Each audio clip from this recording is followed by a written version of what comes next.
Hi, I'm Dustin Abbott, and I'm here today to take a look at how the sensor of the new a6400 compares to that of the a6500 that I've been using for the last couple of years. We saw in our first look episode a kind of overview of the a6400 and general comparison. We saw that there is some give and take between these two models. But I know that along with the improvements to the autofocus in the a6400, that Sony has touted a little bit of tweaks when it comes to the actual sensor. Now, both of them share a 24 megapixel APS-C sensor, and so we're talking about the same basic sensor, as we're going to see in this episode. But today we're going to take a look at primarily the performance at different ISO settings, also a little bit of dynamic range. And so we'll see if, how similar they are and where they differ. So let's jump in, let's take a look. All right, we're going to take a look at the a6400 versus the a6500.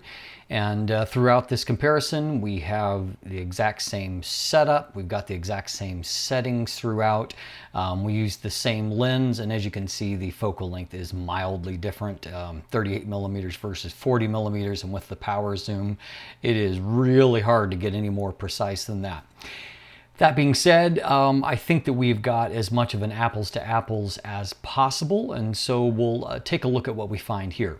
So base ISO for both is ISO is 100, and so as you can see at base ISO we've got really super clean results. Obviously from both they're pretty much the same sensors we're going to see, with just some mild tweaks really in the way that the kind of the throughput is handled, as well as a little bit of difference in the processor.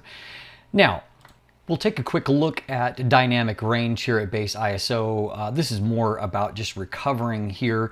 And so in this case, I have pulled the slider for our shadows all the way up, and I have also added a stop of exposure to it. So we're looking to see if we introduce any extra noise here in the shadows. If we look back for a second at this, you can see that this was pretty dark and not a lot of information there. And so you can see as we opened it up and open up those shadows, we got a lot of recovered extra information, and I wouldn't say that we introduced any real additional noise. And that's basically true of in a similar amount for both of these. If we look back at a6400 here, we can see we have opened up details nicely in there. And as you can see, with this is what I would call more of a typical recovery. I don't see any kind of damage to the image itself. So if we jump on up to ISO 800, taking a look at our, one of our principal subjects here, as you can see, still very, very clean. Looking into our, kind of dark area behind, you can see the background looks nice and clean. No real noise that's showing up there. Looking at the books here, again, everything nice and clean. So if we go on up to ISO 1600, which, by the way, APS-C cameras like these, the Fuji X-T3, these most recent generation APS-C cameras at these kinds of ISO settings, there's really not much of a difference in performance between these and full frame. But looking once again here, we can see that again, we've still got nice and clean results here. There might be a little bit more contrast that remains in the a6400 result here. You can evaluate that for yourself, but I would say if there's any difference, that's the only difference that I can see. Okay, now at ISO 3200, once again, our result here still looks nice and clean. What's interesting is that there is maybe a mild amount more of contrast in the dark area than there is on the a6500, I should say, than the a6400. There's just a very, very minor difference, but I doubt you could detect it if side by side. Looking here in the texture in the foreground, I think that there may be a little bit more obvious magenta patching in there. But it's and that's on the a6500 side. but not really a significant difference here. Once again, in our textures, things look quite good. Looking down at this area again, I would say that once again, I think that there's maybe a little bit more contrast in the purple to the gold there around Roman on the a6400 side versus the a6500. Looking into the shadow area, our results look pretty much the same. So let's take a look here at ISO 6400. We're going to do a few things here. And so first of all, just taking a quick look at the, just our basic look as far as the ISO performance. Once again, there's a mild advantage, I think, on the a6500 side when it comes to the contrast in this area here, where it just looks a little bit cleaner. I think there's a slight bit of discoloration like we saw at ISO 3200. I will say, however, that it's pretty amazing that we've got APS-C censored cameras that are delivering this kind of result at ISO 6400. Really pretty impressive. Now, coming over to this side where we look at the Roman here, I would say that the advantage that I previously saw in terms of contrast is not there any longer. I don't know that one looks any better than the other. Looking up at the shadow area, it's, once again, there's not really a significant difference between the two. So what we have got here is obviously a dramatically overexposed image, basically about 3 stops of overexposure. We're going to just take a quick look at how it works in terms of recovering our highlights here. As you can see, lots of highlights really blown out. Let's see how cleanly we can recover in this situation. So these are those same images. I've now dialed back exposure by 3 stops on both of them here in Lightroom. As you can see, we've got a really clean recovery here. Looking at our highlights here, I mean, obviously we know from our previous examination that this is supposed to be kind of a deeper gold color. And so it's not as rich as a properly exposed image. At the same time, we haven't lost too much information here, but most importantly is that I don't know that there is a significant difference between each one of these. And so in terms of recovering highlights, I see a more similar than different performance. Okay, so we'll do the same thing on the opposite end. This is an underexposure by about 3 stops, and so this is what the base images look like. So here is with 3 stops of exposure added back into the images. Now, my base observation, number one, is that there is more visible damage to the image itself in this recovery. You would need to do a little bit of work because, to clean this up. As you can see, white balance has been negatively impacted by the recovery. We've got a little bit of a green tinge to everything. But what you can also see is that in many ways, I would say that the recovered result looks cleaner on the a6400 side. And so in terms of recovering those shadows, we've just kept a little bit more positive contrast here. And so the little more shadow information has been retained. And so I think that on the upper end of the spectrum, I don't see any advantage to the a6400. However, here in recovering shadow information, I definitely give a win to the a6400. And in terms of just the general cleanness of the look, particularly on a global level, I think that I like the a6400 result better.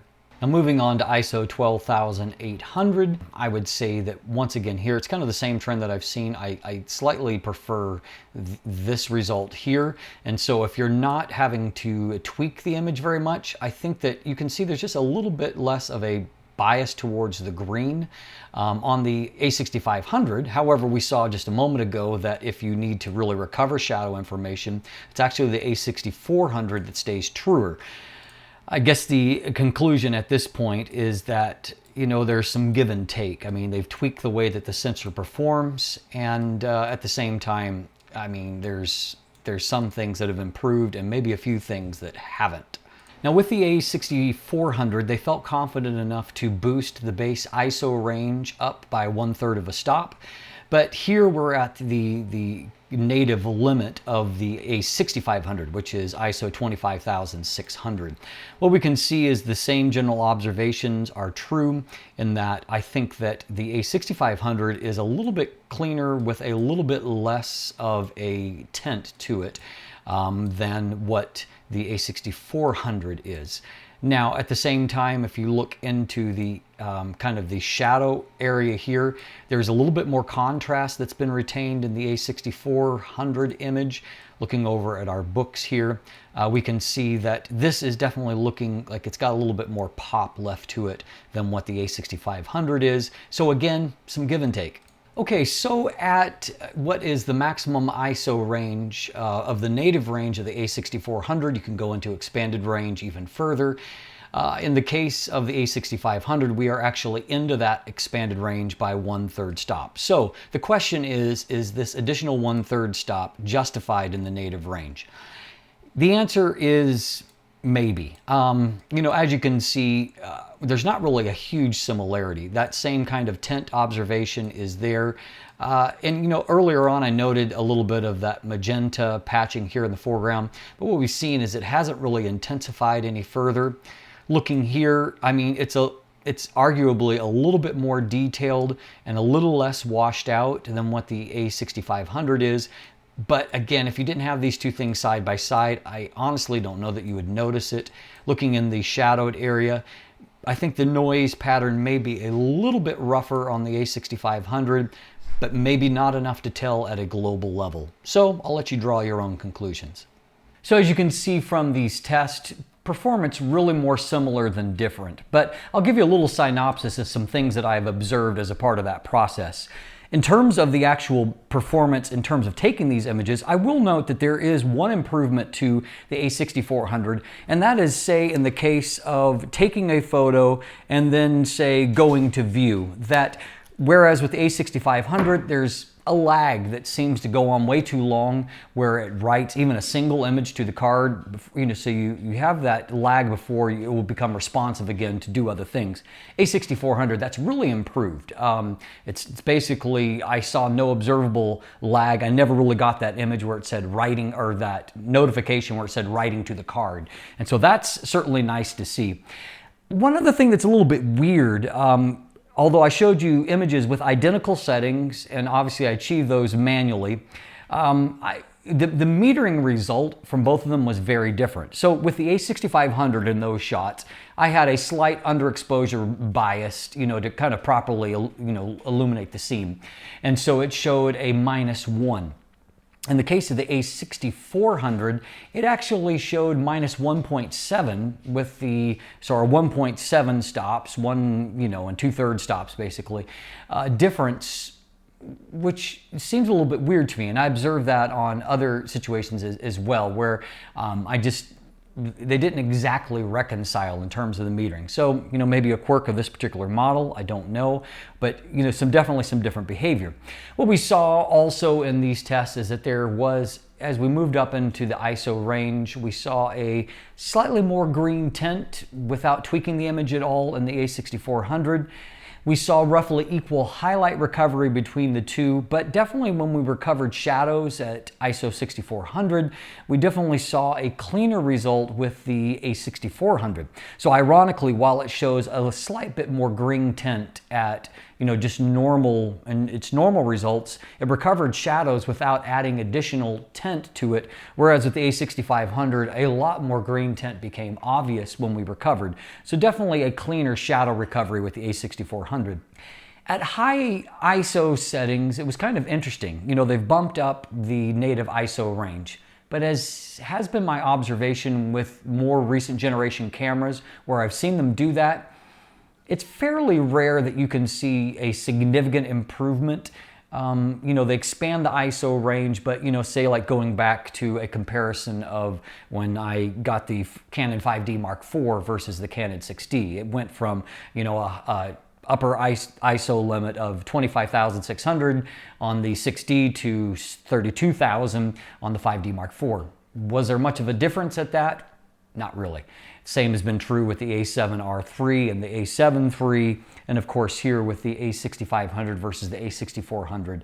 You know, there's some give and take, and you know, we're heading in the right direction, I think, overall, and the performance really is amazing in an absolute sense, but don't expect a huge improvement. If you were basing it on that, that may be a little bit more marketing than it is reality. At the same time though, this is a great sensor in this camera, and certainly there are some advantages that I have seen baked in, but it's not a clear cut of saying a6400 sensor better than a6500. It's a little more complicated. I'm Dustin Abbott, and stay tuned for my final verdict on the a6400. A lot of good things to report, and of course I'll also, peg out a few of the areas where it may be even lacking compared to the a6500, but stay tuned for that, and I'll wrap everything up in a nice, neat package for you. In the meantime, you can look at the image gallery. I've got a lot of great photos with the a6400, worth seeing. Take a look at that. Beyond that, there's also buying links if you'd like to purchase one for yourself. There's no arguing, this is a great value. Beyond that too, you can also find linkage to follow me on social media, including now on Instagram. You can become a patron and help to support this channel and get early sneak previews of upcoming content. And finally, of course, you have the option of following me right here on YouTube. Please do so. Thanks for watching. Have a great day.